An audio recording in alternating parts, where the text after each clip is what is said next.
ॐ नमः सिद्धेभ्यः। ॐ नमः सिद्धेभ्यः। ॐ नमः सिद्धेभ्यः। ॐ नमः सिद्धेभ्यः। ॐ नमः सिद्धेभ्यः। ओकारं बिन्दुसंयुक्तं नित्यं ध्यायन्ति योगिनः। कामदं मोक्षदं चैव ओंकाराय नमो नमः। अरहमित्यक्षरं ब्रह्म वाचकं परमेष्ठिनः।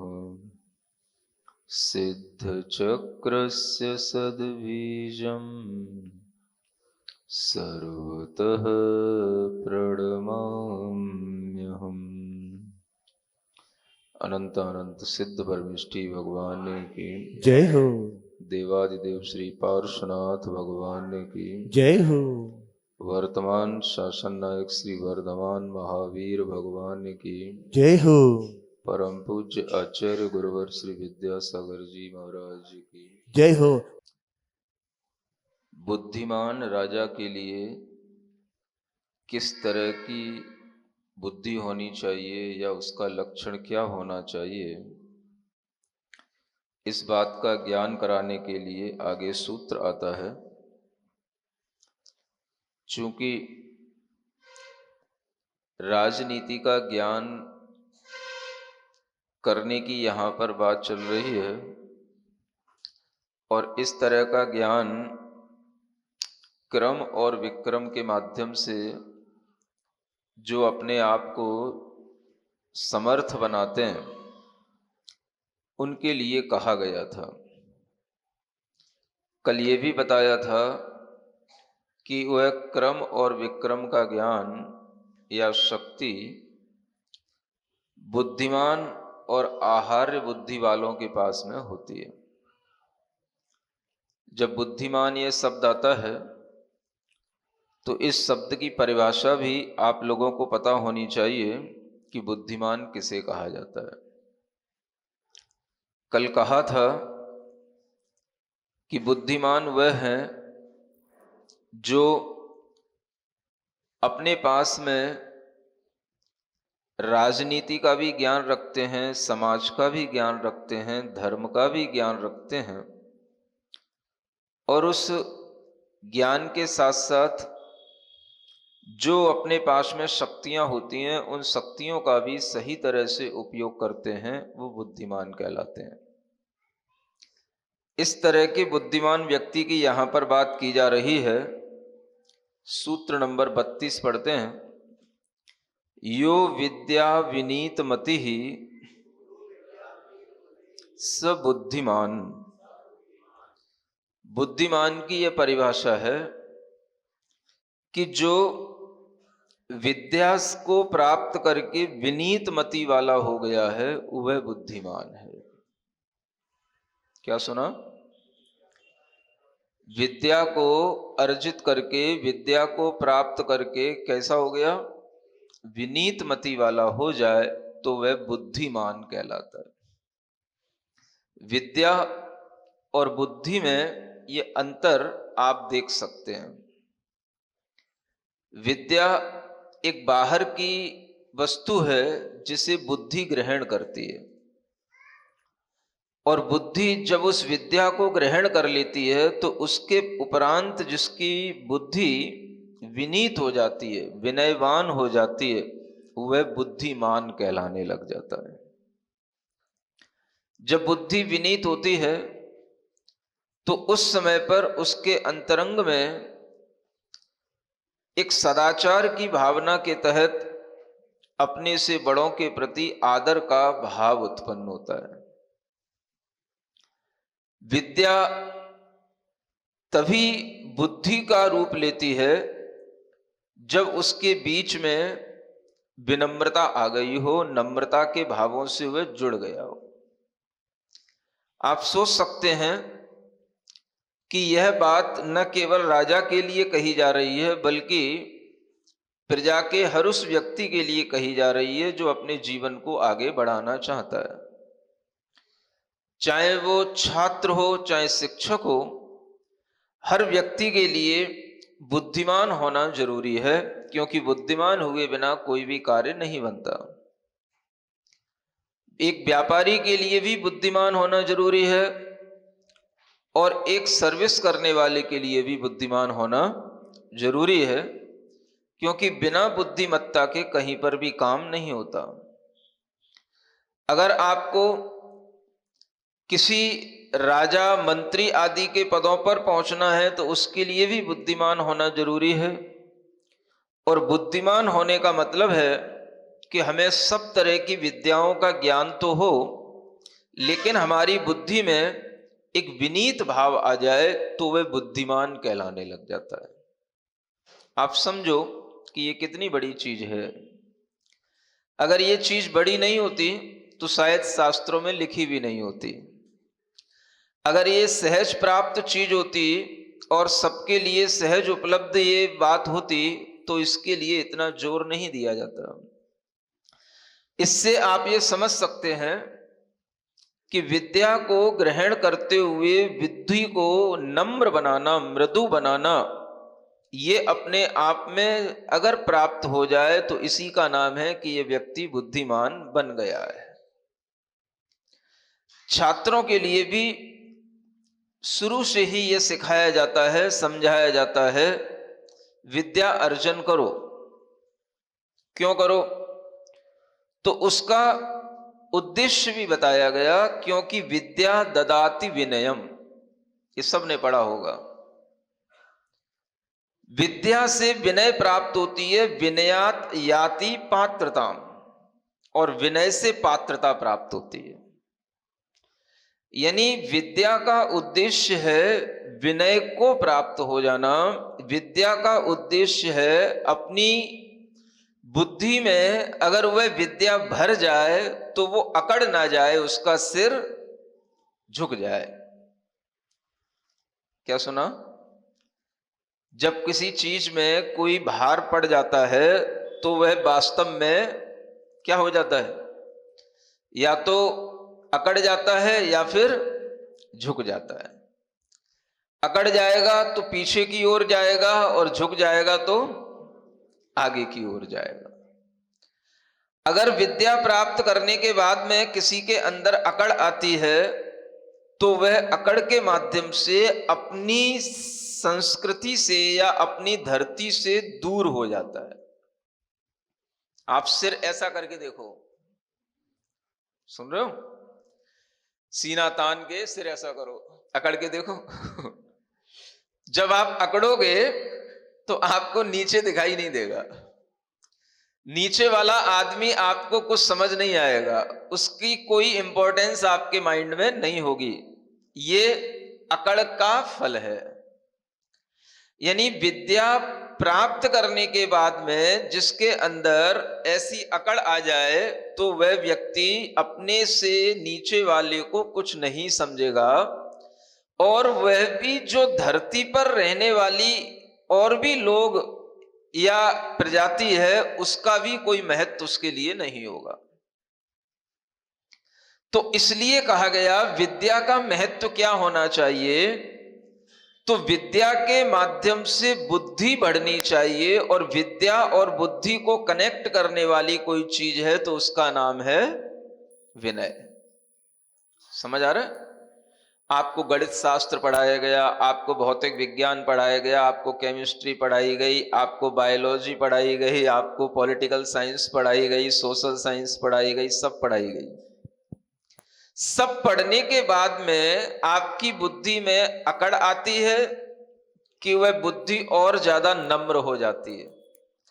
ये परिणाम अगर हम बच्चों में देखें, छात्रों में देखें, तो हम समझ सकते हैं कि ये विद्या उनके लिए लाभदायक हो रही है या ये विद्या उनके लिए हानिकारक हो रही है।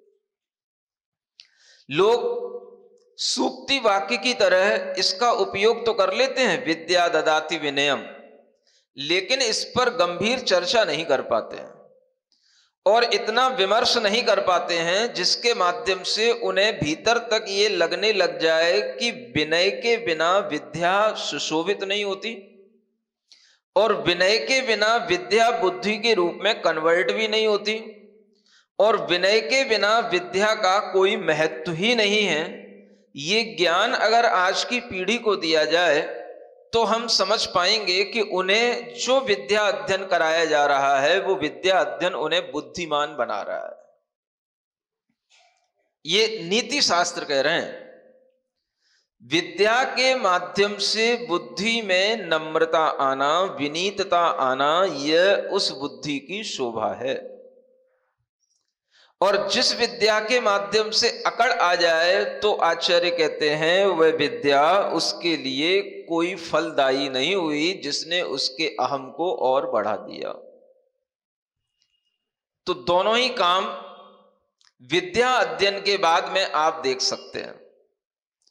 विद्या अध्ययन होने के उपरांत व्यक्ति अकड़ भी सकता है और विद्या अध्ययन होने के उपरांत व्यक्ति नम्र भी बन सकता है। नम्र हो गया तो कहा जाएगा कि ये बुद्धिमान हो गया और अकड़ गया तो क्या कहा जाएगा? ये बुद्धिमान नहीं है। विद्यावान तो हो सकता है लेकिन बुद्धिमान नहीं है। ये विद्या और बुद्धि के बीच की जो मति है उसका यहां पर वर्णन किया गया है। विद्या को प्राप्त करके जिसकी मति विनीत हो जाए वह बुद्धिमान है। यह बुद्धिमान शब्द की परिभाषा है। आप विचार करो, आज के बच्चे जैसे जैसे बढ़ते जाते हैं, पढ़ते जाते हैं, कैसे होते जाते हैं? विनीत होते जाते हैं, आपका आदर करते जाते हैं, आपकी बात को सहज मानते चले जाते हैं या इठते चले जाते हैं, जिद्दी होते चले जाते हैं या उद्दंडता करते हुए आपके प्रति भी अशिष्ट हो जाते हैं। आप विचार करो, सबके घरों में सब कुछ है। बच्चा जब पढ़ रहा है, बढ़ रहा है, तो उसके लिए पहले ये ध्यान दिया जाता था कि ये बढ़ते हुए इसका आचरण क्या हो रहा है। आचरण दिखाई देगा उसकी विनम्रता से, इसलिए पहले गुरुओं के पास में उसको रखा जाता था, क्योंकि गुरुओं के पास रह करके वह विनीत बुद्धि वाला होगा, उनकी सेवा करेगा, उनकी विनय करेगा, तो उसके अंदर ये विनय गुण बढ़ेगा। इसलिए वह पढ़ते पढ़ते भी और अधिक विनयवान बनता चला जाता था, तो कहा जाता था यह बुद्धिमान हो गया है। आज का बच्चा पढ़ता है और पढ़ते पढ़ते भी ना तो वह अपने शिक्षक का कोई आदर करता है और ना ही जो है अपने घर में आने के बाद में माता पिता का आदर करता है। ऐसा लगता है कि माता पिता ने उस बच्चे को जबरदस्ती स्कूल में भेजा, उस शिक्षक के पास वह पढ़ा, ना वो शिक्षक से संतुष्ट है, ना वो माता पिता से संतुष्ट है, इसलिए ना वो शिक्षक का आदर करता है, ना माता पिता का आदर करता है। और इसी कारण से उसकी बुद्धि में ये विनीतता नहीं आ पाती, तो वह स्कूल में भी अकड़ता है और जब घर पर आता है तो यहां पर भी अकड़ता है। उसके अंदर एक गुस्सा सा रहता है, तुमने मुझे स्कूल क्यों भेज दिया, इतनी देर तक हमें स्कूल में क्यों रखा, इतना बोझा मेरे सिर के ऊपर, पीठ के ऊपर क्यों रख दिया। उसको ढोते हुए मैं गया, ढोते हुए आया, और वहां पर भी जो शिक्षकों ने उसको शिक्षा दी, उसे शिक्षा तो दी लेकिन उसे विनीत नहीं बनाया, आदर करना नहीं सिखाया। अब बच्चे के लिए आदर करना एक तरह का ऐसा उसका भी एक प्रेस्टीज पॉइंट बन जाता है कि वो पूछता है आदर क्यों करें? क्या हमारा काम केवल झुकना ही है? क्या हम केवल आपके लिए हमेशा आदर ही देते रहें, नमस्कार ही करते रहें, सेवा ही करते रहें? तो माता पिता के द्वारा भी जब बच्चा पोषित होता है तभी से उसके अंदर इस तरह का संस्कार आ जाता है कि बच्चे के लिए विनीतता सिखलाई नहीं जाती है, और वह जब स्कूल में भी पहुंच जाता है तो वहां पर भी उसके अंदर वह विनीतता का भाव नहीं आ पाता है। बार बार अगर बच्चे से कहा जाए अपने सर का आदर करो, तो वह बच्चा आदर करने की बजाय उनका निरादर करने लग जाता है। और बच्चे से अगर कहे बिना ये एक्सेप्ट किया जाए कि भाई वो आदर करने लग जाएगा, तो भी वह आदर नहीं करता। दोनों ही बातें हैं। बच्चे को कौन सिखाए कि बेटा बड़ों का आदर करो? सदाचार की किताबों में, बाल शिक्षा की किताबों में सबसे पहले ये आता है, माता पिता और गुरुजनों का आदर करना चाहिए। जैसे जैसे ये पढ़ाई का लेवल बढ़ रहा है, जैसे जैसे ये नए नए बोर्डों के माध्यम से ये शिक्षा की पद्धति का विकास हो रहा है, आप देख रहे हैं बच्चे में ज्ञान तो आ रहा है, विद्या तो आ रही है, लेकिन विनीतता खो रही है। बच्चे के अंदर की जिद ये बताती है कि बच्चा अकड़ता चला जा रहा है, अहंकारी होता चला जा रहा है। और जिद एक ऐसी चीज है, अगर वह एक बार आना शुरू हो जाती है तो फिर वह निरंतर उस जिद के कारण से जिद्दी ही होता चला जाता है। और ऐसा जिद्दी हुआ बच्चा आगे चल करके किसी भी तरह के अच्छे कार्यों में अपने आप को नियोजित नहीं कर पाता। वह या तो अपराध मार्ग की ओर चला जाता है, या फिर वह घर के किसी भी कार्य के लायक नहीं रहता है, तो असंतुष्ट होता हुआ घर से बाहर जाने का बहाना ढूंढता है, और बहाना बनाते बनाते वो घर से बाहर हो भी जाता है।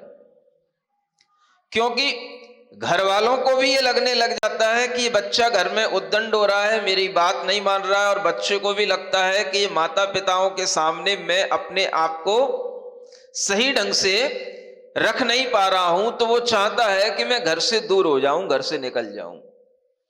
और उसके पीछे की अगर कोई भी एक भावना है तो वो यही है कि उसके अंदर विनीतता नहीं आ रही। जो बच्चा माता पिता का आदर करेगा, वो बच्चा कभी भी माता पिता को छोड़ने की भावना नहीं करेगा। वो बच्चा कभी भी घर को छोड़ने की भावना नहीं करेगा। वो सोचेगा कि नहीं, हमें घर में ही रहना है, माता पिता के साथ रहना है, क्योंकि उसे आनंद आता है माता पिता की सेवा करने में, माता पिता के साथ रहने में, और माता पिता के आदर में भी उसे कोई कष्ट नहीं होता। तो वह बच्चा घर पर रहने की ही बात अपने मन में सोचता है। जो बच्चे घर से बाहर निकलते हैं, उनके पीछे का एक कारण यह भी होता है कि उन्हें माता पिता से चिढ़ आने लग जाती है। जब आप कहते हो बेटा चिड़चिड़ा हो रहा है, तो आप ये मान करके चलना वो चिड़चिड़ा हो रहा है या आप चिड़चिड़े हो रहे हो, ये आपको सोचना पड़ेगा। आप जब चिड़चिड़े होते हो तो आपको समझ नहीं आता कि हम चिड़चिड़े हो रहे हैं, लेकिन जब बच्चा चिड़चिड़ा होता है तो आपको समझ में आता है कि यह चिड़चिड़ा हो रहा है। वो चिड़चिड़ा बाद में होता है, पहले आप चिड़चिड़े हो चुके होते हो, क्योंकि वह आपको देख करके चिढ़ने लगा है। अब ये किसी माता पिता को भीतर से फील नहीं होता कि हम बच्चे के लिए चिड़चिड़ा रहे हैं या बच्चा हमारे लिए चिड़चिड़ा रहा है। समझ पा रहे हो क्या कह रहे हैं? जिस बच्चे के लिए ज्यादा बार बार टोका जाएगा, जिस बच्चे के लिए ज्यादा बार बार किसी भी तरह से प्रेशर दिया जाएगा, जिस बच्चे को बात बात पर उसे अपमानित किया जाएगा, वह बच्चा धीरे धीरे आपसे चिढ़ने लग जाएगा। और यह चिड़चिड़ाहट कहां से आई?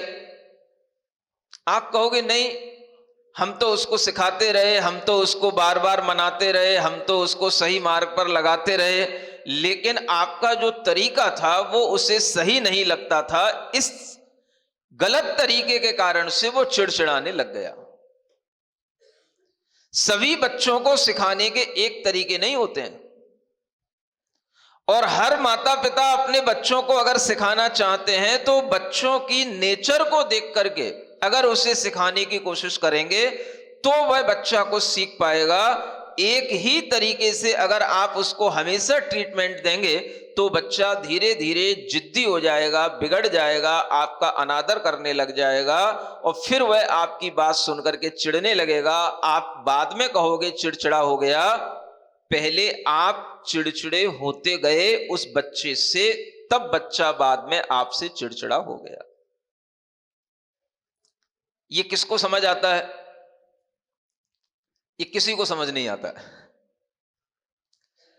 ये कार्य चलता रहता है। माता पिता अपने नेचर के अनुसार चलते हैं, बच्चा अपने नेचर के अनुसार चलता है, और दोनों का नेचर जब मैच नहीं करता है तो दोनों के बीच में वह दूरियां बढ़ती जाती हैं, फ्रैक्शन बढ़ता जाता है। इसलिए यह चिड़चिड़ापन सबसे पहले माता पिता में उत्पन्न होता है, ये आपको मान लेना चाहिए। और यही चिड़चिड़ापन उस बच्चे के अंदर बाद में चिड़चिड़ापन उत्पन्न करता है, जब वो आपकी बात को बिल्कुल भी नहीं सुनना चाहता। इसलिए माता पिता होना अलग बात है और एक समझदार अभिभावक होना अलग बात है। माता पिता तो आप पुत्र को जन्म देकर के बन जाएंगे, लेकिन एक अच्छे अभिभावक बनने के लिए आपको बहुत कुछ सीखना पड़ेगा। हमारा नेचर क्या है, हम कब बच्चे को टोकते हैं, जब हम बच्चे को टोकते हैं तो वो किस तरीके से रिएक्ट करता है, क्या वो सहम करके रह जाता है, हमारे लिए कुछ नहीं बोलता है ये समझ करके कि ये बड़े हैं, या वह जो हम कह रहे हैं उसे पूरे आदर के साथ में ग्रहण कर लेता है, हमारी बात को तवज्जो देता है या नहीं देता है। इन सब बातों का विश्लेषण अगर माता पिता नहीं करेंगे तो वह कभी भी अपने बच्चे का अच्छे से लालन पालन नहीं कर पाएंगे। जरूरी नहीं है हर बच्चे का स्वभाव एक जैसा हो, और माता पिता का स्वभाव अगर एक जैसा बना हुआ है तो वह बच्चे को कभी भी बड़ा होते हुए उसे समझदार नहीं बना सकते।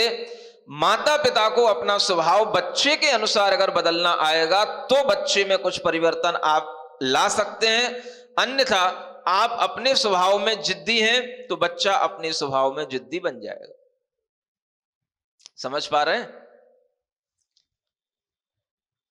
एक अच्छे स्कूलिंग के लिए एक अच्छे पेरेंट्स को किस तरह की सावधानियां रखना, ये सावधानियां आपको बच्चे को देख करके ही बनानी पड़ेंगी। और उसका सबसे बड़ा परीक्षा का तरीका है, हम जो कह रहे हैं बच्चा उसे कितना मान रहा है। इस बात पर आप गौर करना सीखें। हमने बच्चे से कहा, बच्चा एक बार में मान लेता है कि 3 बार कहने पर मानता है कि 10 बार कहने पर भी वह हमें इग्नोर करता है। ये आपको अगर वाच करना आएगा तो आप समझ पाएंगे कि हम इसको किस तरह से ट्रीट करें। अगर आप ये चीजें नहीं समझेंगे तो आप एक तरह से जैसे कारपेंटर होता है, लकड़ी को ठोकता रहता है, काटता रहता है, बस आप उसी तरीके से उसके ऊपर अपना हथौड़ा चलाते रहेंगे, लेकिन उस हथौड़ा चलाने से कभी उसमें शेप आए कोई ये जरूरी नहीं है।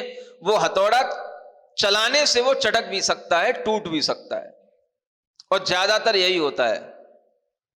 हथौड़ा चलाने से शेप आता है, लेकिन वो तरीके से चलाया जाए तो उसमें शेप आता है, और अगर वो तरीके से नहीं होगा तो वह टूट भी जाएगा। जरूरी यह है कि आप हथौड़ा कहां चला रहे हैं, लोहे पर चला रहे हैं, लकड़ी पर चला रहे हैं, या कांच पर चला रहे हैं, यह भी जानना जरूरी होता है। इसलिए ज्यादातर माता पिता यही गलती करते हैं कि वह बच्चे के साथ में हमेशा जबरदस्ती करते हैं, बच्चे के साथ में हमेशा अपनी भावनाओं को उसके ऊपर इस तरीके से दबाव बना करके रखते हैं कि बच्चा भीतर से टूटने लग जाता है, और इसी वजह से बच्चा धीरे धीरे माता पिता का निरादर करने लग जाता है। बच्चे को इतनी पोलाइटली आगे बढ़ाया जाता है कि वह बातों को सीखता भी जाए और माता पिता के आदर में कमी ना लाए, तो समझना कि उस बच्चे की ग्रोथ अच्छी हो रही है और यह बच्चा आगे चल करके बुद्धिमान बनेगा। समझ में आ रहा है? किसको समझाएं, बच्चों को कि बड़ों को? दोनों को समझने के लिए दोनों को अपना अपना नेचर समझना पड़ेगा। सबसे बड़ी चीज है नेचर को परखना। हमारा नेचर भी क्रोधी स्वभाव का हो सकता है, हमारा नेचर भी जिद्दी स्वभाव का हो सकता है। जरूरी नहीं कि बच्चा क्रोधी हो, जिद्दी हो, लेकिन अगर वह आपके क्रोध को बार बार फेस कर रहा है, आपकी जिद को वह बार बार देख रहा है, तो उसका भी नेचर क्रोधी और जिद्दी हो जाएगा। इसलिए कहा जाता है बच्चा एक कोमल माटी की तरह होता है, उसे सही रूप देने का काम तो कुम्हार की तरह माता पिता करते हैं, और माता पिता के माध्यम से जब वह बच्चा भीतर से नम्रता के साथ में अपने गुणों की वृद्धि करता है, तो वह आगे चल करके बुद्धिमान बालक कहलाता है। बालक को बुद्धिमान बनाने का मतलब है कि बढ़ती उम्र के साथ और बढ़ती शिक्षा के साथ में उसके अंदर अपने माता पिता गुरुओं के प्रति आदर भी बढ़े, तो वह बालक बुद्धिमान कहलाता है। ये एक अच्छी परिभाषा है, इस परिभाषा को समझ लो, और इस परिभाषा की डिटेल भी आप अच्छे ढंग से सुन लो, ताकि आपको यह लगे कि हमें बच्चे को केवल विद्यावान बनाना है या बुद्धिमान बनाना है। विद्यावान तो बन जाएगा, आप उसके लिए कोचिंग लगा दो, ट्यूशन लगा दो, अच्छी स्कूलों में पढ़ा दो, ये आप उसको विद्या दे रहे हैं, बुद्धि नहीं दे रहे हैं। विद्याओं के माध्यम से आप ये देख लेते हैं कि उसके अंदर कितनी क्षमता उसकी बढ़ रही है, तो आप हमेशा इस बात की प्रशंसा करते हैं, मेरा बेटा 98% लेकर के आया है। आप प्रशंसा इस बात की करते हैं, मेरा बेटा क्लास में टॉपर है। आप कभी इस बात की प्रशंसा नहीं करते कि मेरा बेटा मेरे पैर रोजाना सुबह उठ करके छूता है, मेरा बेटा मेरी बात को एक बार में ही स्वीकार कर लेता है, मेरा बेटा कोई भी तरह की जिद नहीं करता है, और जो भी उससे कहो वह प्रसन्नता से उसे स्वीकार कर लेता है। इस तरह की प्रशंसा ना आपने कभी बेटे की बेटे के सामने की, और ना आपने बेटे की कभी अपने रिश्तेदारों के सामने की, और ना आपने ये प्रशंसा कभी हम जैसे गुरुओं के सामने की। हमारे सामने भी आप बेटे की प्रशंसा करते हैं, तो मोस्टली मैं यही देखता हूं, हर गार्जियन यही आकर के कहता है मेरा बेटा बहुत अच्छा है, 99% लाता है महाराज, बराबर फर्स्ट डिवीजन लाता है, क्लास में टॉप है। सुन तो लेते हैं हम आपकी, लेकिन सुनने के बाद में हम उसका भी चेहरा देखते हैं, आपका भी देखते हैं, और सोचते हैं कि ये कहीं ना कहीं अभी भी गलती कर रहे हैं, लेकिन उसके सामने हम आपको टोक नहीं सकते, क्योंकि उसको बुरा लगेगा, और आप फिर अकेले में फिर हमारे पास कभी पूछने आ भी नहीं पाते कि महाराज हमने अपने बेटे की इतनी प्रशंसा की, आपने कुछ अच्छा सा रेस्पॉन्स नहीं दिया। अब वो कारण क्या है, तो वह कारण आपको यहां बताया जा सकता है, वहां नहीं बताया जा सकता है। समझ में आ रहा है? वो कारण क्या है? केवल बच्चे की अच्छे मार्क्स लाने से, अच्छा मेरिट बनाने से ही उसकी प्रशंसा करेंगे तो भी बच्चे की अंदर की बुद्धि का विकास नहीं होगा, क्योंकि वह बच्चा अपने अंदर की विद्या को बढ़ाने के लिए तो आगे बढ़ेगा, लेकिन अपने अंदर की विनीतता को आगे बढ़ाने के लिए उसे कोई प्रोत्साहन नहीं मिल रहा है। एक बहुत बड़ी क्वालिटी है, इसे आप समझने की कोशिश करें। जब तक आज की स्कूलों में, विद्यालयों में, कॉलेजों में इस तरह की क्वालिटी पर ध्यान नहीं दिया जाएगा, तो quality without education, education without quality किसी काम की नहीं होगी। और इसी कारण से वह एजुकेशन तो होती है लेकिन उसमें क्वालिटी कोई दिखाई नहीं देती है। इसलिए नई नई शिक्षा नीतियां बनती हैं, लेकिन सब नीतियां बनने के बाद भी ये बात कहीं ना कहीं छूटी रहती है, अधूरी रहती है। और इसका कारण यह है कि पढ़ाने लिखाने वाले माता पिता केवल अच्छी स्कूलों को देखते हैं, अच्छे पैसे देने के लिए, अच्छी फीस देने के लिए तैयारी अपने पास में रखते हैं, लेकिन कोई माता पिता ये नहीं सोचते हैं हमें उन स्कूलों में बच्चों को पढ़ाना है जहां पर गुरुओं के माध्यम से बच्चों को अच्छे ढंग से सिखाया जाता है और बच्चे भी शिक्षकों को गुरु के रूप में देखते हैं, उनका आदर करते हैं। ये बात जब तक आप लोग सीखने और समझने की कोशिश नहीं करेंगे तब तक बच्चे की पढ़ाई में जितना भी आप इन्वेस्ट करेंगे वो सब वेस्ट होता चला जाएगा। इसलिए ये बहुत अच्छा सूत्र है, विनीत मति होने पर ही वह बुद्धिमान कहलाता है। और इस तरह की विनीतता आने के लिए अगर बच्चे के साथ प्रयास किया जाए तो मैं समझूंगा आगे की शिक्षाओं को ग्रहण करते हुए, पढ़ाइयों को पढ़ते हुए वह बच्चा वास्तव में बुद्धिमान बना है। लेकिन आप देखते हैं जैसे जैसे बच्चा बड़ा होता चला जाता है वह किसी की सुनना नहीं चाहता है। बताओ कितने माता पिता होते हैं जो बच्चों को साथ में लेकर के आते हैं और बच्चों को साथ में लेकर के आए और बच्चा उनके साथ में बैठ करके सुने। देख लो किसी की भी गोदी में कोई बैठा हो और तब तक उसको गोदी में लेकर के आएंगे जब वो चिल्ला रहा हो, जब गोदी में बैठने लायक नहीं हो तब उसे गोदी में बिठाने की कोशिश की जाती है, और जब वह बैठने लायक हो जाए तो फिर उसको घर पे छोड़ करके आते हैं या स्कूलों में छोड़ करके आते हैं। समझ में आ रहा है? एक बैठा है इतनी बड़ी सभा में एक बच्चा बैठा है। आप ये समझो, मैं आपको प्रैक्टिकल बता रहा हूं, ये बातें आपको अच्छी अच्छी स्कूलों में सीखने को नहीं मिलेंगी जो मैं आपको यहां बता रहा हूं। ये अगर आप करना सीख जाओगे तो आप अपने बच्चों के साथ में भी अच्छे से बिहेव कर पाओगे और उन बच्चों की मानसिकता भी आपके प्रति अच्छी बनेगी। ये तरीका होता है, जब भी आप कभी धर्म उपदेश सुनने जाओ, अच्छी बातें सुनने जाओ, तो आप अपने बच्चे को साथ लेकर के जाओ।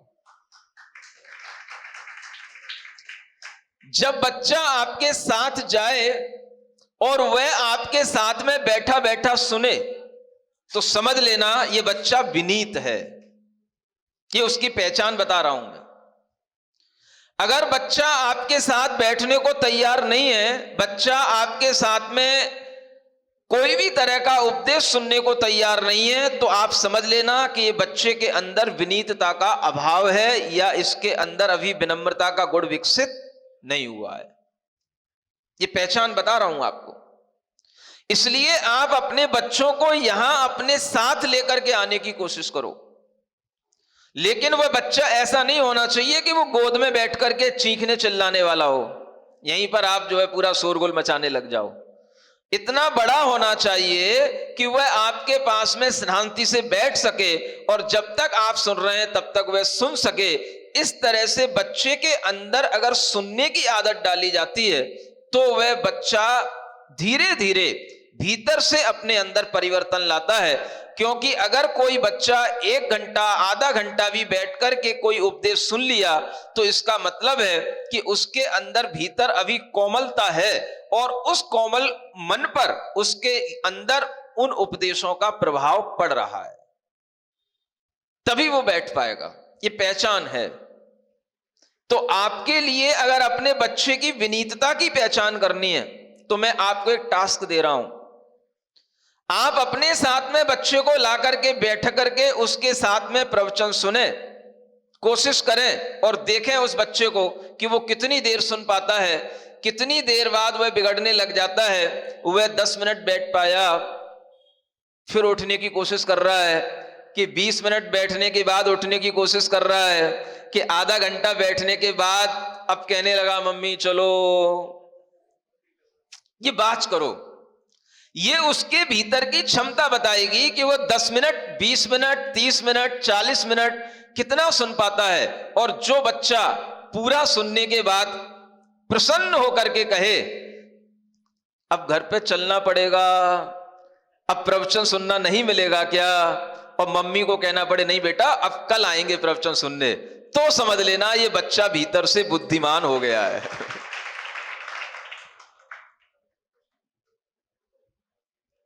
करो प्रैक्टिकल। अगर आपसे प्रैक्टिकल नहीं बनता है तो इसका मतलब है कि आप बच्चों को केवल विद्यावान बना रहे हो, बुद्धिमान नहीं बना रहे हो। ये ध्यान रखो। विद्या और बुद्धि के बीच का जो एक ब्रिज है वो इस विनीत भावता के साथ में जाता है, जिसे एक तरह का हम्बल भाव कहते हैं। वह हम्बलिटी उसके अंदर आती है तो ह्यूमैनिटी उसके अंदर आती है, विनम्रता उसके अंदर आएगी तो मानवता उसके अंदर आएगी, यूं कहना चाहिए। और यही वो चीज है जो आदमी को बुद्धिमान बनाती है। इसलिए बच्चा बड़ा होने पर अगर आपके साथ रहना नहीं चाहता तो आप ये समझ लेना कि मैंने पुत्र तो उत्पन्न किया, संतान तो उत्पन्न की, लेकिन हम उसे अपना नहीं बना पाए। वह किसी ना किसी बहाने से घर से बाहर जाना चाह रहा है, और ये बहाने बच्चे बनाने लग जाते हैं। जरूरत नहीं भी होती है तो भी बनाते हैं। जैसे ही 10th में पास हुए और उनके दिमाग में चढ़ने लग जाता है क्या करना है, अब घर में नहीं रहना, 10वीं तक पढ़ लिए बहुत हो गया, अब बाहर जाने के लिए क्या बहाना बनाना। तो उनके लिए देखो अब हमें आगे की कोई ना कोई स्ट्रीम देखनी पड़ेगी, कि हमें साइंस साइड लेनी है कि कॉमर्स लेनी है कि और कोई हमें स्ट्रीम पे चलना है। तो वह क्या करना, उसकी हमें पहले से प्रिपरेशन करना पड़ेगी। 11th से प्रिपरेशन करेंगे तब हम जाकर के IIT पास कर पाएंगे, तब हम जाकर के PMT की एग्जाम दे पाएंगे। इसलिए हमें जो है कहीं अच्छी जगहों पर पहुंचाना है जहां पर हम 12th भी करते रहें, 11th भी करते रहें, और आगे हमें जो IIT के एग्जाम देने उसकी भी प्रिपरेशन करते रहें। बस यहीं से शुरू हो गया उसका बाहर जाने का विचार। समझ में आ रहा है। अब ये जरूरी नहीं है कि उसे बाहर जाने पर अच्छी पढ़ाई हो जाए, वह ये भी भीतर भाव रख सकता है कि मुझे घर से बाहर जाना है क्योंकि इन लोगों के बीच में रह करके मुझे अच्छा नहीं लगता। और माता पिता मेरा बेटा उसको समझा रहे हैं, और वह जो है घर में रहने की इच्छा नहीं कर रहा है। अब माता पिता को लगता है हाँ वास्तव में मेरा बेटा बहुत अच्छा पढ़ना चाह रहा है, तो उसके लिए मनचाही फीस देते हैं, मनचाही सुविधा देते हैं, और धीरे धीरे वह उन सब फीस आदि को लेकर के अपनी पढ़ाई भी करता रहता है, लेकिन धीरे धीरे वो माता पिता से दूर हो जाना चाहता है और दूर हो जाता है। आप देख लो, ये बात अलग है कि जब आपने कभी उसको बुलाया तो होली दिवाली पर आ गया, इसका मतलब ये नहीं है कि वो आपका आदर करने वाला, आपका सेवा करने वाला कोई आपका पितृ भक्त है या मातृ भक्त है। समझ आ रहा है।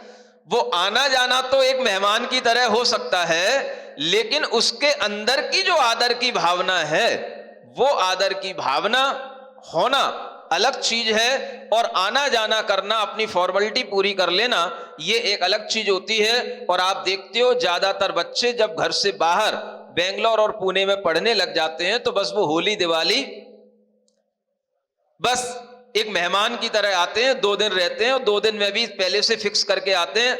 अगर सैपुरा जाना है तो जबलपुर भेड़ा घाट घूमने जाएंगे, दिन भर घर में ही नहीं रहेंगे। यहाँ 8 दिन हम यहाँ पे, तो 2 दिन वहां भेड़ा घाट घूमने जाएंगे, 2 दिन यहाँ घर पे रहेंगे, तब जाकर के अपने 4 दिन निकाल लेंगे, कहेंगे 4 दिन हो गए, हमारी छुट्टी का टाइम हो गया, कल से फिर हमें ऑफिस ज्वाइन करना है। और आपको लगेगा बेटा 4 दिन के लिए घर में आएगा, लेकिन वो 2 दिन भी घर में नहीं रहा। ये सब उनके भीतर की जो कलाकारियां हैं, ये कहां से आ रही हैं?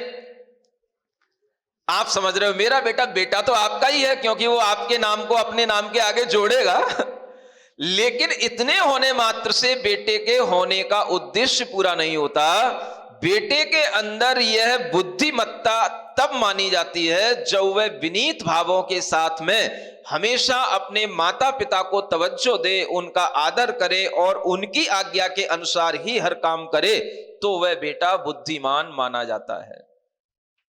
ऐसे बुद्धिमान पुत्रों को अगर इस राज्य में प्रश्रय मिले, इस धरती पर प्रश्रय मिले और ऐसे बुद्धिमान पुत्रों की अगर वृद्धि होने लग जाए तो कहना नहीं पड़ेगा कि ये कलिकाल चल रहा है, कहना पड़ेगा कि इस कलिकाल में भी सतयुग उतर करके आ गया है। अगर ऐसी संख्या बढ़ जाए तो बढ़ेगी कैसे? ऐसी संख्या बढ़ेगी कैसे? जब आप पहले से सावधान होंगे तब ये संख्या इस तरह की बढ़ेगी। और आपकी पढ़ाई का उद्देश्य न केवल हमें उन्हें इंजीनियर और डॉक्टर बनाना होना चाहिए, बल्कि उन्हें अच्छा बुद्धिमान बनाना का अगर आपका उद्देश्य होगा तब ये संख्या बढ़ेगी। आपका उद्देश्य होना चाहिए हमें बुद्धिमान बनाना है, केवल हमें उसे विद्यावान नहीं बनाना है, केवल उसे फिजिक्स केमिस्ट्री या कोई साइंस या कोई कॉमर्स पढ़ा करके उसे बड़ा आदमी नहीं बना लेना है, हमें उसे वास्तव में बुद्धिमान बनाना है। तो बुद्धिमान का मतलब जो आपको यहां पर बताया गया है वह बुद्धि उस विद्या से आएगी, लेकिन उसके बीच का जो ब्रिज है वह अगर नहीं टूटेगा तो वह उसका सर्वांगीण विकास कहलाएगा, वह पूर्ण मनुष्य कहलाएगा, जिसमें विद्या भी हो, विनीतता भी हो और बुद्धिमान भी हो। इसलिए कहा गया विद्या ददाति विनयम। ये स्कूल में दिया जाने वाला लेक्चर था, लेकिन आपको यहां इस सूत्र के कारण से यहां देना पड़ रहा है। विद्या विनय देती है। क्या कहा गया इसमें? विद्या विनय देती है। देखो कितनी बड़ी चीज है। आप कहते हो विनय से विद्या आती है, ये बाद की बात है। पहले जो विद्या आप ग्रहण कर रहे हो वो विद्या अगर आपको नम्र नहीं बनाए तो वो विद्या भी अच्छी विद्या, सुविद्या नहीं कही जा सकती। आजकल की जितनी भी पढ़ाइयां हैं उन पढ़ाइयों में, उन कोर्सों में मानवता की कोई बातें नहीं है, अच्छे आदर्शों की कोई बातें नहीं है। इसी कारण से उस विद्या से विनीतता उत्पन्न नहीं होती है। केवल रटना, फॉर्मूले याद करना, केवल उस फॉर्मूले के माध्यम से बस अपना होमवर्क आगे करना और होमवर्क करते करते बस रटते रटते आगे बढ़ते रहना, इसके माध्यम से जो एक भीतर से जड़ता आती है, उस जड़ता के कारण से ही व्यक्ति, बच्चा वह जिद्दी हो जाता है। भीतर से जड़ता नहीं आनी चाहिए, भीतर से नम्रता, कोमलता, मृदुता, ये भीतर से बुद्धि में बढ़ते रहना चाहिए। और ये बढ़ेंगे तो वह बच्चा बुद्धिमान बनता चला जाता है। आज से विचार करना, हम अपने बच्चे को नम्र बनाएं, हम अपने बच्चे को मृदु बनाएं, और जितना हम उसका नम्रता से पालन पोषण करते हैं उतना वो हमारे प्रति भी नम्र बने। इस तरह की अगर आपके अंदर मानसिकता होगी तो बच्चे के अंदर का जो विकास होगा वह वास्तव में उसका सर्वांगीण विकास कहलाएगा और वही बच्चा बुद्धिमान कहलाएगा। एक सर्वे करवा लो, कितने बच्चे कितने नम्र हैं, समझ आ रहा है? ये भी सर्वे हो सकता है। एक दिन बच्चों को लेकर के आओ, एक अच्छा मतलब एक लिस्ट बनाई जाए और उसमें क्वेश्चन आंसर रखे जाएं और उसमें उन सबके माध्यम से देखो कौन बच्चे के अंदर की क्या मेंटलिटी है, क्या बच्चा क्या कहता है, क्या उसमें साइन करता है। तब उससे समझ में आएगा कि कितने बच्चे वास्तव में भीतर से नम्र होकर के बुद्धिमान हो रहे हैं। इसका परसेंटेज आपको बहुत कम दिखाई देगा, चाहे बेटा हो चाहे बेटी हो, मिलेगा परसेंटेज लेकिन बहुत कम मिलेगा। ये इसलिए क्योंकि जिन स्कूलों में आप जिस तरह की शिक्षा दे रहे हैं उन शिक्षाओं में ये क्वालिटियां है ही नहीं, उनमें ये कोर्स में चीजें है ही नहीं। विद्या ददाति विनयम ये सूत्र है ही नहीं वहां पर। और इस तरह की कोई क्वालिटी नहीं होने के कारण से क्या होता है, वह बच्चा नीति ज्ञान के विज्ञान से यह शून्य हो जाता है, तो आचार्य आगे कहते हैं सिंहस्य एव केवलम पौरुषावलंबिनो न चिरम कुशलम। देखो कितनी अच्छी बात कही है। ऐसे लोगों की चिरकाल तक कुशलता नहीं रहती है। क्या मतलब हुआ? चिरकाल तक इनका कोई कल्याण नहीं हो सकता है, माने लंबे समय तक इनके लिए कोई अच्छा काम नहीं हो सकता है, लंबे समय तक ये अपने लिए कुछ अच्छा नहीं कर सकते हैं, क्योंकि इनका केवल जो कुछ भी आलंबन है वो अपने पौरुष पर है, पुरुषार्थ पर आलंबन है इनका। बस मैं मेहनत कर रहा हूं, मैं प्रयास कर रहा हूं, मैं इतने घंटे पढ़ता हूं, अपने पौरुष के केवल आलंबन पर डिपेंड रहने वाले सिंह के समान अपने अंदर पराक्रम तो ले आएंगे, सफल तो हो जाएंगे, लेकिन वह बहुत देर तक, चिरकाल तक अपनी खैर नहीं मना पाएंगे। क्या समझ आया? सिंह भी क्या होता है, चिरकाल तक जीवित नहीं रह पाता है। क्यों नहीं रह पाता? क्योंकि वह सिंह कभी ना कभी किसी ना किसी मनुष्य के माध्यम से उसके ऊपर आक्रमण किया जाता है और उसका शिकार किया जाता है, उसे भी कहीं ना कहीं घेर करके या किसी भी तरह से उसका भी विनाश कर दिया जाता है। कारण क्या है? उसके पास में पौरुष तो है लेकिन बुद्धि नहीं है।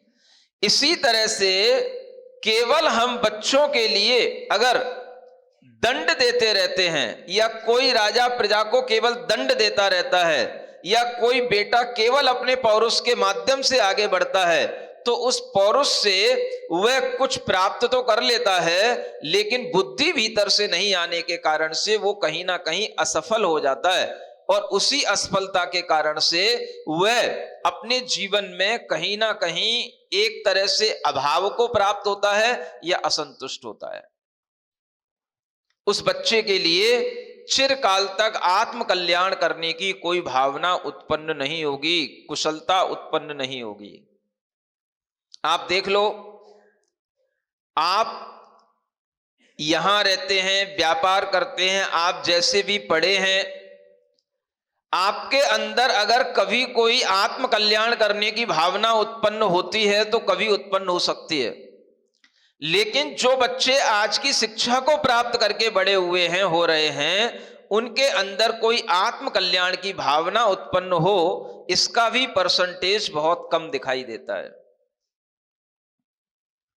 बॉम्बे, पूना, बेंगलोर जाने के बाद में लौट करके आए और वह अपनी आत्म कल्याण की मार्ग पर लग जाएं, इसका परसेंटेज बहुत कम दिखाई देता है। समझ आ रहा है?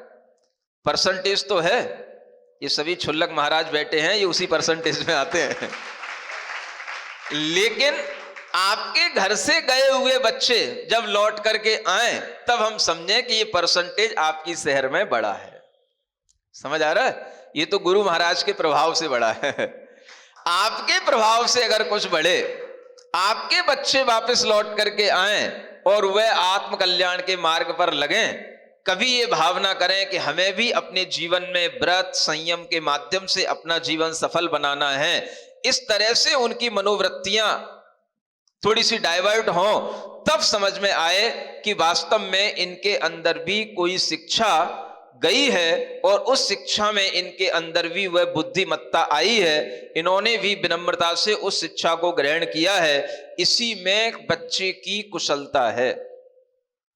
नहीं तो क्या होता है, बस वो अपनी कमाई करता रहेगा और जितना कमा रहा है उसका कुछ परसेंटेज सेव कर पाता है, बाकी सब तो वहीं पर निकल जाता है, और जो सेविंग जो मनी होती है वो बहुत थोड़ी होती है, तो उसी के चक्कर में अगर ये भी नहीं करूंगा तो फिर हम चल ही नहीं सकते हैं, हम सरवाइव कर ही नहीं सकते हैं, ऐसा सोच करके उसे जिंदगी भर वही काम करते रहने के लिए मजबूर होना पड़ता है। आप देख लो, कभी आपके ऐसे बच्चे कभी लाख लाख करोड़ करोड़ रुपए कभी दान करने का मन बना पाएंगे? पूछ लो बच्चों से। आप कभी भी लाख रुपए, हजार रुपए दान करने का मन बना सकते हो, लेकिन वो अगर कभी मन बनाएंगे हजार लाख रुपए दान करने का, तो सोचना पड़ेगा ये लाख आएगा कहां से। समझ आ रहा है? हाँ, 1 साल की पेमेंट हो गई, तो वो उनको कहीं ना कहीं सोचना पड़ेगा ये इतना इसमें से लेस हो गया, तो ये फिर जो है हमारे बैलेंस को कैसे बनाए रखेगा, और जो हमारे जो एक्सपेंस हैं आगे के वो कैसे इससे निकलेंगे, वो सब उसे ध्यान में रख करके ही कुछ सोच करके उसे कुछ निकालना पड़ेगा। और ऐसे में वो सोचता है अगर इसके बिना काम चलता है तो क्यों दान किया जाए, क्यों कुछ निकाला जाए। तो आप समझ लो, जब वह बच्चा दान धर्म से रहित हो गया, तो अब उसके अंदर धर्म का और कोई प्रारूप उसके भीतर आ ही नहीं सकता है, क्योंकि सबसे पहले यही कहा जाता है, सबसे पहला गृहस्थ का धर्म क्या है? दान धर्म है। जो दान की भावना आप लोगों में रहती है वो आपके बच्चों में उतनी नहीं आ सकती, और अगर आ पाएगी तो उन बच्चों में जो आपकी तरह से व्यापार करें, आपकी तरह से ही अपने घरों में रहते हुए दुकान आदि का व्यापार करते हुए रहें, तो उनमें आ पाती है। लेकिन जो केवल एक निश्चित अमाउंट को सेव करते हुए चलते हैं, उनके अंदर ये दान आदि की भावना नहीं आ पाती, इसलिए उनके अंदर धर्म भावना भी नहीं आ पाती। आत्म कल्याण की भावना तो बहुत और आगे की भावना हो गई है? देखो, धन से धर्म है ये उनके लिए है जो धन कमा रहे हैं, है ना। हमारी मनोवृत्तियां धनाश्रित होती हैं। अगर हमारे पास में धन के सही तरीके, खुले हुए तरीके होते हैं, तो हम खुले हुए तरीके से दान देने की भावना करते हैं। अगर हमारे पास में धन के आने के सोर्स सीमित होते हैं, तो फिर हम सीमित तरीकों से ही उनको थोड़ा थोड़ा सा निकाल पाते हैं। तो धर्मात्मा बनने के लिए उसके अंदर दान की भावना होना जरूरी है ना। त्याग, धन का त्याग करने की भावना चलो नहीं है, कोई बात नहीं, लेकिन त्याग की भावना, दान की भावना ये जरूरी है। शक्ति प्रमाण बोला गया है, तो शक्ति प्रमाण भी तो वो करे। अब उसकी शक्ति ही उसकी संकुचित होती जाएगी, तो धन की वृत्ति संकुचित होने से दान की जो उसकी भावना है वो संकुचित होती चली जाएगी, और धीरे धीरे उसकी मानसिकता बन जाएगी कि क्या दान से ही धर्म होता है। तो वो फिर एक दिन ये कहने लग जाएगा, क्योंकि वो कर नहीं पा रहा है। नहीं समझ आया? जब व्यक्ति कुछ नहीं कर पाता है, तो फिर वह दूसरों को देख करके वह उनके ऊपर या तो अपोज करता है, या उनको गलत समझ करके फिर वह थोड़ा सा भीतर से अलग सोचने लग जाता है। तो यही उसका अलग सोचना भीतर की उस संकुचित मनोवृत्ति के कारण से हो गया कि उसके अंदर दान की प्रवृत्ति रही नहीं। तो एक दिन वह ये सोचने लग जाता है, क्या दान ही धर्म है? तो दान धर्म नहीं है तो कौन सा धर्म है? अब आप जो दूसरा धर्म है वो भी करके दिखाओ। तो आपके लिए ना तो भगवान के गुणों में आसक्त होना, ना स्वाध्याय करना, ना पूजा करना, कोई भी धर्म तो नहीं आ रहा है। तो दान धर्म एक ऐसा सहूलियत का धर्म है कि आप रोजाना कमा रहे हो, कुछ अंश आप दे रहे हो, तो आपका धर्म भी साथ में चल रहा है। बाकी धर्म करने के लिए तो फिर आपको बहुत बड़ा मन बनाना पड़ेगा, और वो मन बन जाए तो ही तो मैं कह रहा था, समझ लेना उनका कोई कुशलता उनके अंदर आ गई, और वो मन ना बने तो फिर वह जीवन पर्यंत उनमें कोई आत्म कल्याण की भावना, कोई कुशलता की भावना नहीं आ पाती है। तो ये ठीक बात है कि जिनके पास में धन नहीं होता क्या वो धर्म नहीं कर सकते? ऐसी बात नहीं है। धन है या नहीं इससे मतलब नहीं है, मतलब यह है कि हमारे अंदर दान करने की भावना है कि नहीं। और इस तरीके के जो प्रोफेशन होते हैं, इससे वो दान करने की भावना धीरे धीरे मर जाती है, यूं कहने का मतलब है। तो एक व्यक्ति वो भी हो सकता है जिसके अंदर शक्ति नहीं है दान देने की, बहुत सारा धन नहीं है, लेकिन दान की भावना हो। तो भावना भी बलवती होती है, लेकिन वो भावना भी तो होनी चाहिए। तो भावना अगर मर गई तो फिर वह व्यक्ति इस तरह से भी दूसरों के दान पर आक्षेप लगाने लग जाता है। ये तो दान करके धर्मात्मा बनने का नकाब ओढ़ते हैं और ये सामने आ जाते हैं, बाई बाई करवाते हैं, इसलिए जो है दान से कोई धर्म नहीं होता है, धर्म तो अपने भावों से होता है। होता तो है अपने भावों से। अब कौन से भाव है तुम्हारे पास धर्म की, वो तो हमें बताओ, वो कौन से भाव है? तो हर चीज का एक बाहरी पहलू भी होता है, भीतरी पहलू उसी से जुड़ा हुआ होता है ना। ये समझ करके ही हम ये समझ पाएंगे कि आज के बच्चों की कुशलता आ रही है या नहीं। तो चिरकाल तक उनके अंदर कुशलता तभी आती है जब वे बुद्धिमान होते हैं, और बुद्धिमान होने पर उनके अंदर जब धर्म भावना बढ़ती है तो अपने आप दानादि कार्यों में उनकी प्रवृत्ति होती है। और नहीं भी अगर वो दान कर पाते हैं तो भी वो यथाशक्ति जितना करते हैं वो भी उनके लिए भरपूर फल देने वाला होता है। लेकिन यथाशक्ति करने की भी भावना तो होनी ही चाहिए। तो ये भावना, कुछ ऐसे प्रोफेशन होते हैं जिनमें वो भावना भी धीरे धीरे मर जाती है, क्योंकि ये लगता है कि 1 लाख यहां देंगे, अगले साल हमें बच्चे के लिए 10 लाख लगाने हैं फीस स्कूल पढ़ाने में है। हाँ, तो इस तरीके से वो सोच जो उनकी रहती है वो उनके भीतर की दान भावना को समाप्त कर जाती है, ये कहने का मतलब है ना। इसलिए आप ये भीतर की भावनाएं देखते रहें और देखते रहें कि हम भीतर से किस तरह से धर्मज्ञ और नीतिज्ञ होकर के बुद्धिमान बन रहे हैं। इन्हीं भावनाओं के साथ बोलिए महावीर भगवान की।